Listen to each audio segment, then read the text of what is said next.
पीसती थी। काफी देर रोने के बाद अनाथ भाई बहन नींद की आगोश में समा जाते हैं। अगले दिन रसिका काम पर पहुंचती है, जहां शिप्रा उसे पगार के तौर पर 1000 रुपया देकर कहती है, रसिका ये ले तेरी पगार, कल से काम पर आने की जरूरत नहीं। ये सुनकर रसिका का चेहरा फीका पड़ जाता है और वह झिझकते हुए कहती है, मगर क्यों मेम साहब? क्योंकि कल शहर बसने जा रहे हैं, तू अपना कोई नया बंदोबस्त खोज ले।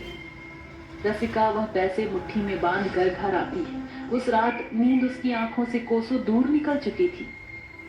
ये 1000 रुपए तो कुछ ही दिनों में खत्म हो जाएगा, फिर मैं अपने भाई को कहां से खिलाऊंगी खाना?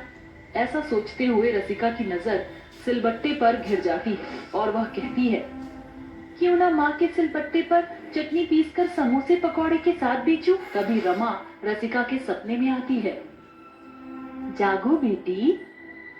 माँ आप आ गई। हम अनाथ भाई बहन के साथ बहुत गलत हो रहा है। फिक्र मत करो रसिका, अब से ये सिलबट्टा सिर्फ तुम्हारी सुनेगा। बस तुम्हें इतना कहना है, शाकालाका बूम बूम मेरे जादुई सिलबट्टे, तू जल्दी से घूम घूम। तो ये खुद चल पड़ेगा और जो भी इस पर रखोगी वह अपने आप बस जाएगा। उसका स्वाद अद्भुत होगा। जैसे ही रसिका की आंख खुलती है तो सवेरा छट चुका था।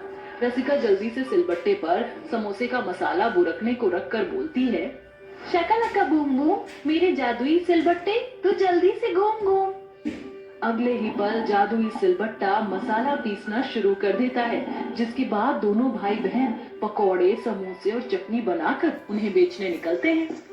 खस्ता समोसे खा लो, सिलबट्टे पर पिसी जायकेदार चटनी का लुत्फ उठा लो। अरे ओ चंगू मंगू, पहले हमको भी तो चखाओ अपने समोसे और सिलबट्टे की चटनी। ये लो काका, खाकर बताओ कैसे बने हैं। जैसे ही गोधन जादुई सिलबट्टे की चटनी का चटकारा लगाता है, वो दोनों बच्चों की बड़ाई करते हुए कहता है, अरे वाह बच्चों, क्या बात है, ये सिलबट्टे की चटनी तो बड़ी चटपटी और मजेदार है। अब राजू और रसिका रोजाना जादुई सिलबट्टे के सहारे खूब कमाई किया करते। ग्राहकगण भी हर दिन सिलबट्टे पर पिसी स्वादिष्ट चटनी में समोसे पकौड़े डुबोकर खाते और दोनों बच्चों के गुण गाते। गजब बेटा, तुम दोनों बच्चों के पकौड़े, चटनी और समोसे के स्वाद के आगे तो अच्छे अच्छे हलवाई की दुकानों की चटनी और समोसा धरे के धरे रह जाएंगे। अरे शीला, कमला, सुनीता, अरे आओ आओ, तुम भी वर्ल्ड फेमस समोसे और चटनी चखाती हूँ तुमको। दोनों भाई बहन सभी औरतों को समोसे और जादुई सिलबट्टे पर पिसी चटनी का स्वाद चखाने लगते हैं, जिसके बाद उनके पकौड़े और समोसे उसी गांव में सपाचट हो जाते हैं।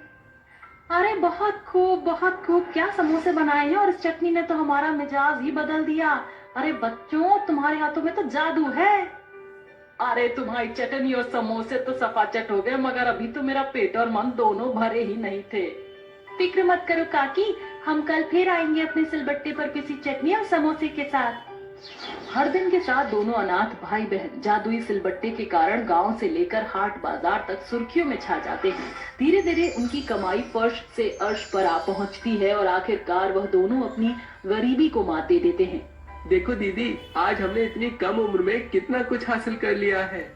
हाँ मेरे भाई, हमारी ये शान शौकत इस जादुई सिलबट्टे की देन है। इसी के सहारे लोगों की जुबान तक हमारे समोसे और चटनी का स्वाद पहुंचा, जिससे हमने बढ़ चढ़कर कमाई की और ये दिन देख पाए।